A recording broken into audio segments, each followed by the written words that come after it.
The 16-bit generation is considered by many to represent the pinnacle of 2D gaming. The platformer was polished nearly to perfection, and RPGs had begun to tell complex stories with memorable characters. Gamers and developers alike began to consider the next step. Could more powerful hardware bring us even more incredible 2D games? Or were we finally ready to be dazzled by the third dimension?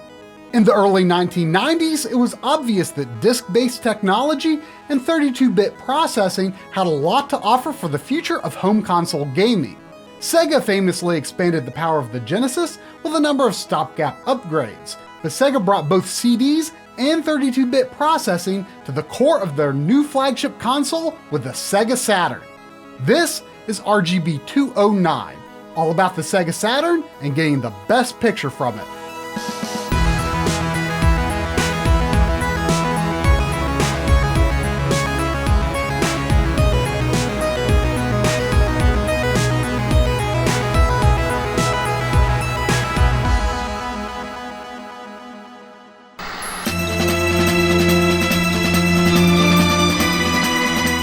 Sega released the Saturn in Japan in November of 1994. Defined by its dark gray color and oval-shaped buttons, it was originally designed to be a 2D powerhouse, one that could efficiently handle the sprite-based games that Sega had built its reputation upon. But a year out from its release, Sega rushed a redesign of the hardware in order to compete with Sony's PlayStation console. The changes to the architecture were a challenge for developers early on, making it very difficult to wrangle its true power when it came to 3D graphics. However, developers capitalized on the Saturn's hardware strengths and created some of the most impressive 2D games ever made. After a successful launch in Japan, the Saturn was released in North America and Europe in spring and summer of 1995. The surprise North American launch is particularly infamous, with a lack of advance notice upsetting retailers. It has generally been considered an ill-advised move to beat Sony's console to market. The Sega Saturn displays most games at 240p, a progressive resolution compatible with consumer CRTs that works extremely well for low-res, sprite-based games. This was also the norm for previous console generations. However, the Sega Saturn and its contemporary consoles also marked the beginning of regular use of 480i, which was the intended resolution for NTSC televisions. 480i uses interlaced fields to use the full resolution of a CRT television, but the downside is that you might notice a flicker effect. 480i was most prominently incorporated in some of the more polygon-heavy games, especially 3D fighting games like Virtua Fighter. Some games even combine the two resolutions, with the main game displaying at 240p, while the title or menu screens might run at 480i, which can cause some headaches when playing on modern displays, but we'll get into that a bit later. The Saturn has a minimum horizontal resolution of 320 pixels. This caused a few issues for developers when they ported their games over from other consoles, such as having to add borders to Mega Man X3 and doubling every fourth pixel in Castlevania Symphony of the Night. In addition, the Saturn built its 3D worlds using rectangular polygons, as opposed to the standard triangle-based polygons, which gives the Saturn's 3D games a decidedly different look compared to its competitors. For a deeper look at what the Saturn's hardware can do, Low Scoreboy on YouTube has an excellent series of videos on the subject. The Saturn plays its games from optical CD-ROM media, but it also has a cartridge slot. The slot was primarily used for save game backup and extended RAM cards that were available in two flavors, 1 or 4 megabytes. This might sound a lot like the RAM expansion pack for the N64, but no games were ever designed to use these cards for alternate video modes. Instead, it was mainly used for additional frames of animation and faster loading. A great alternative to the official extended RAM are Action Replay cards. They are readily available on Amazon and eBay and combine save game backup, cheats, and extended RAM capabilities. The Action Replay lets you play games from other regions, which is a real boon for gamers outside of Japan because the Saturn's Japanese game library is simply incredible, and generally a lot less expensive. Finally, one more expansion slot is hidden away at the back of the console, inside of the battery bay. Inserting an optional MPEG card allows the Saturn to play back VCDs, a pre-DVD video media that was popular in Asian regions. Several games, like Lunar the Silver Star Story, use this card to display higher quality full-motion video. Most recently, a hacker by the name of Professor Abrasive has exploited this port, opening a path to flash cards. All versions of the Saturn can display composite, S-Video, and RGB using a single round AV port in the back of the unit. That means that no modification is necessary to achieve the results that you'll see in this episode. Over time, the internals of the console in each region were tweaked and optimized, resulting in numerous revisions of the motherboard. Despite this, each revision provides approximately the same results from region to region. Well, that should make our job a little bit easier, so let's get started.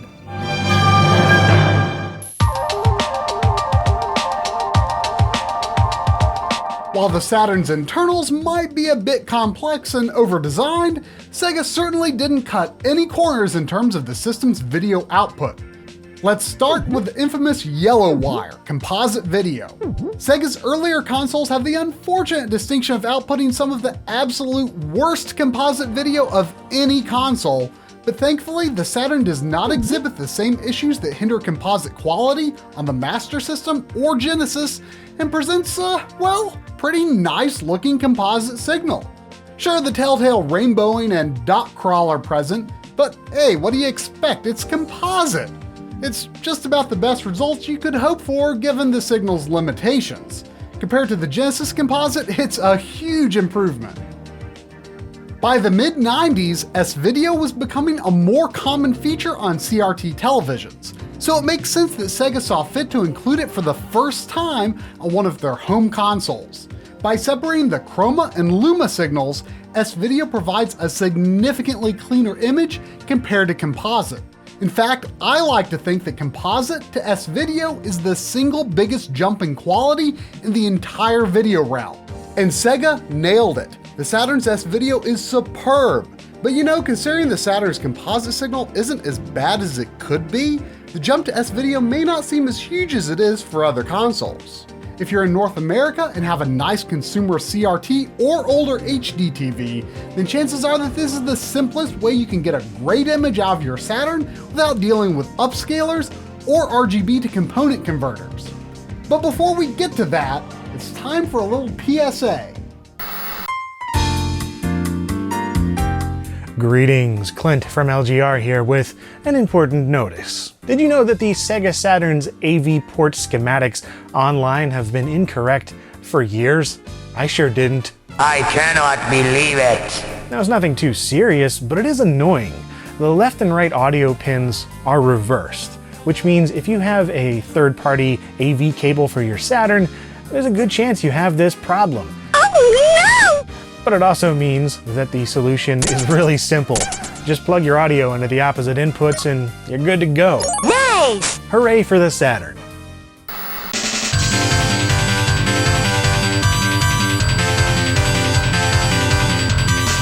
And with that out of the way, it's time to get to the good stuff. All regions of Sega Saturn can output RGB video. That's the highest quality signal you can get out of it, but North American consumer TVs were never equipped to handle it. All the same, if you use the correct cable for it and have the right sort of device to plug it into, your Sega Saturn is ready to go. And I'm happy to confirm that the Saturn continues Sega's legacy of excellent RGB output. It's hard to find any real flaws with a signal this vibrant and razor sharp. I mean, just look at it, it's gorgeous. We've also found no visible evidence of the jailbar issues that can plague Master System and Genesis consoles to various degrees. Just in case you're new to the whole RGB thing, the cables that we normally use for RGB are called SCART. It's a European style connector, but it works just fine with NTSC consoles. If you don't have access to SCART on your TV, you can plug it into a SCART to BNC adapter for a PVM or BVM. Those are professional CRTs that do support RGB. Or you could use it with any number of upscalers for HD TVs, such as the Framemeister or open source scan converter. Another option for RGB cable is the Japan-centric JP21 connector. If you use this standard, then Solaris Japan sells a nice cable for the Saturn that they call RetroMeister. Now, it's always important to remember that even though SCART and JP21 connectors look identical and work with any region's console, they are wired up differently inside and can potentially damage your equipment if mixed. And if you haven't shopped for RGB cables before, you might be a bit overwhelmed when you see options like Sync-on-Composite, Sync-on-Luma, and C-Sync. C-Sync is a pure sync signal that in theory provides the best results, while Sync-on-Composite relies on a composite video signal in the cable to pull the video sync signal from. Of course, there are certain displays out there that can only use C-Sync, but note that the C-Sync pin on the Saturn's AV out port is only available on NTSC consoles. This signal is absent on PAL consoles and is replaced with a 9-volt power line. If you need C-Sync with a European Saturn, you'll have to use a sync separator circuit. Be sure to buy a cable that is specifically designed for your console's region to avoid any damage or issues. We think that Sync-on-Luma is perhaps the safest choice for the Saturn. The cable will work easily with any region's console, and the end result should look just as perfect as C-Sync. In a side-by-side comparison of the RGB Saturn cables that we have, it's really hard to tell any difference at all, but of course it's possible that Sync-on-Composite could appear much worse if your cable is not adequately shielded. For more information on Sync, check out RGB 103.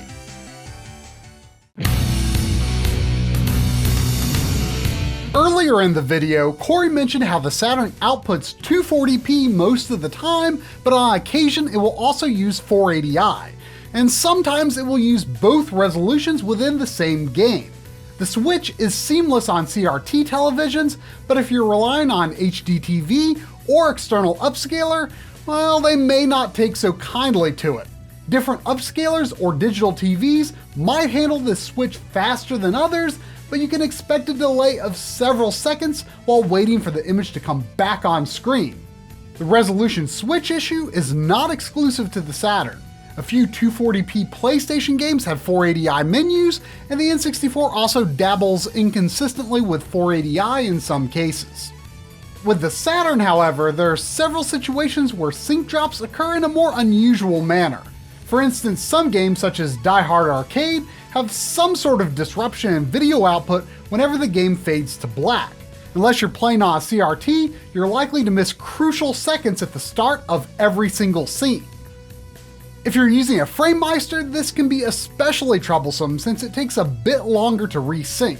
However, we've found that turning the sync mode to off seems to remedy this issue in most Saturn games that we've tested. If your game is just dropping sync like crazy, give it a try, but note that you may see some occasional stutters in the action. However, for general use, sync mode is best set to auto for a smoother experience. The open source scan converter, or OSSC, may be able to handle re-establishing the connection slightly faster, but it really depends on your TV. Some makes of TV handle this handshake much faster. And cheaper upscalers that incorrectly handle 240p as if it were 480i might not have the issue at all. But the downside with those is that 240p doesn't look as crisp as it should. This whole signal disruption issue might be a bit of a bummer when it gets in the way of your favorite games, but don't let it dissuade you from trying to play the Saturn with an upscaler if a CRT is impractical for your setup, because it shouldn't be a problem with most games. Okay, but that aside, it seems pretty straightforward, right? You can get composite, S-Video, and RGB without modifying your console whatsoever. But if you've been thinking, hey, that doesn't look like my Saturn, then things might not be quite as clear-cut.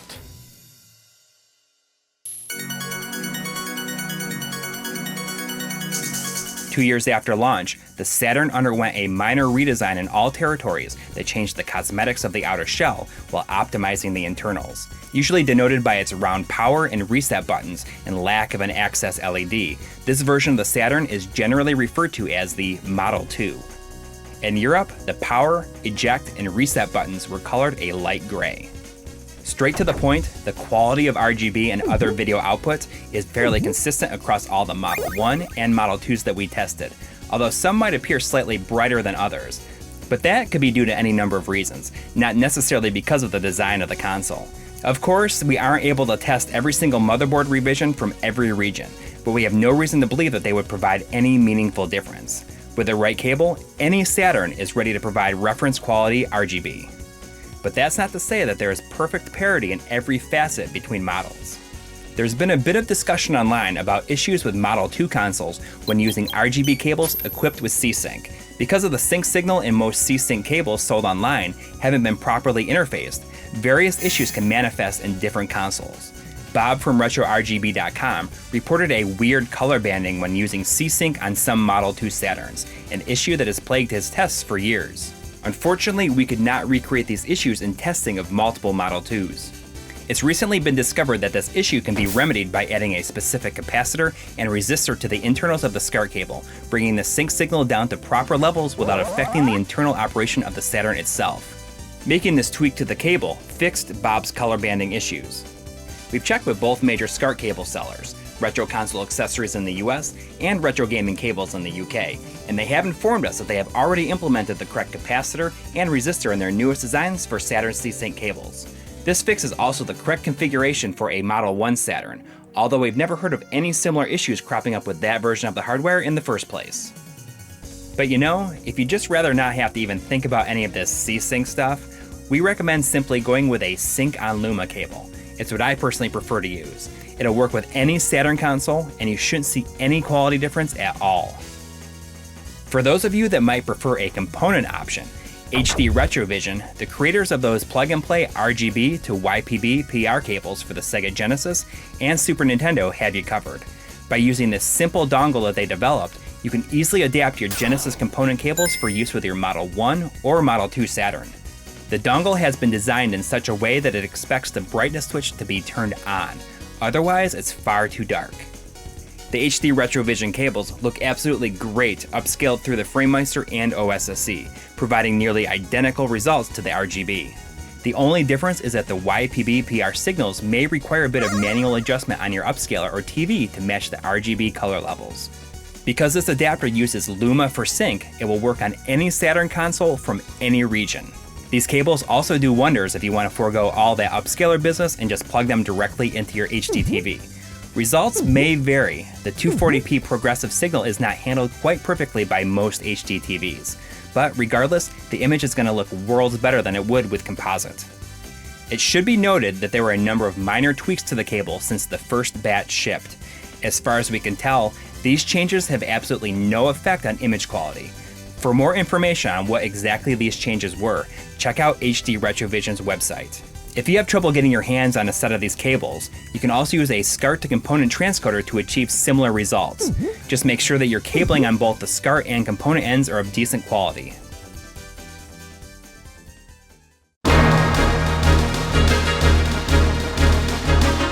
Over the years, Sega licensed their Saturn technology to a number of different manufacturers, resulting in Japanese exclusive variants by Victor and Hitachi. The V Saturn had Model 1 and 2 versions, and we were able to take a look at a Model 1 version thanks to Drew Luttrell from This Old Console. Despite having some cosmetic alterations and a slightly different boot-up screen, video output remains equal to the other models. It really goes to show you just how close many of these models can be. The High Saturn had a similar situation, but we weren't able to look at either revision. Based on our findings so far, we feel that it's safe to assume that the results will match what we've seen. There is a third version of the High Saturn known as the Game and Car Navi that was designed for automobiles. It included a detachable LCD screen. It would have been awesome to take a look at one of those, but alas, a complete version sells for around $2,000 in today's market. Whoa, now this is cool. The super sweet looking Skeleton Saturn was the final version of the system to be released in Japan. We were able to take a look at this variant with its smoky translucent plastic thanks to My Life in Gaming viewer Sean Murphy. Par for the course, this unit is identical to the normal Model 2 in terms of clarity, although it does appear to be a touch brighter. However, this could be due to any number of factors, such as capacitor health. Alright, after all that, I think it's pretty safe to say that no matter which revision of the console you have, you're going to be pretty happy with the results. If original hardware just isn't an option for you, well, we decided to take a peek into the state of Saturn emulation. The Saturn was notorious for a very long time as being difficult to emulate, with the hardware complexity causing plenty of challenges when it comes to acceptably recreating the game experience through PC software. Well, color me surprised, but it turns out that Saturn emulation has actually progressed fairly steadily in recent years. We tried out two emulators, SSF and Yabause, or however you say it, both of which seem to work decently. I actually played through the entire Saturn Bomberman campaign in co-op through Yabause. It's worth noting that you can use these emulators to run real Saturn games directly from your PC's disk drive. However, the emulators do require ROM of the Saturn BIOS. Sprite-based 240p games are definitely where it's at in terms of game smoothness. If you're playing a heavier 3D game like Panzer Dragoon 2, expect some slowdown here and there using both emulators, even on beefier systems. The 480i stuff is where things get a bit trickier. The interlaced video mode can cause some serious combing, but honestly that's just the nature of running raw interlaced content to progressive output. Thankfully, SSF does offer a de-interlace mode that works wonders to fix this, although that can cause a serious hit to how well the game might run. Currently, Yabause does not have this feature. Compatibility seems pretty good across both emulators, although don't be surprised if some games might not load beyond the title screen. Hopefully this will improve with continued development. SSF offers vastly more options, such as a scanline filter, which is of course always welcome. That said, both emulators are absolutely worth trying out, but neither offers quite the perfect playback of the original hardware. But you know, it's always fun to toggle the different types of processor emulation, which gives you sort of a behind-the-scenes look at how the Saturn hardware functions. And lastly, if you want to play a few Saturn games but don't want to resort to emulation, are there any good ports out there? Well, despite having such a uniquely awesome library, many Saturn games remain confined exclusively to the system. But let's check out a few that did eventually make it to other consoles. Get ready.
The Saturn went on to become Sega's best-selling console ever in Japan, while failing in a very public manner in other regions. Nonetheless, it's well loved for its arcade action titles and wealth of hidden gems. As with Sega's earlier consoles, the Saturn delivers a mostly hassle-free way of achieving a great-looking picture, no matter what model you have. And that means you've got more time to spend enjoying one of the most unique and exceptional libraries that exists for any console.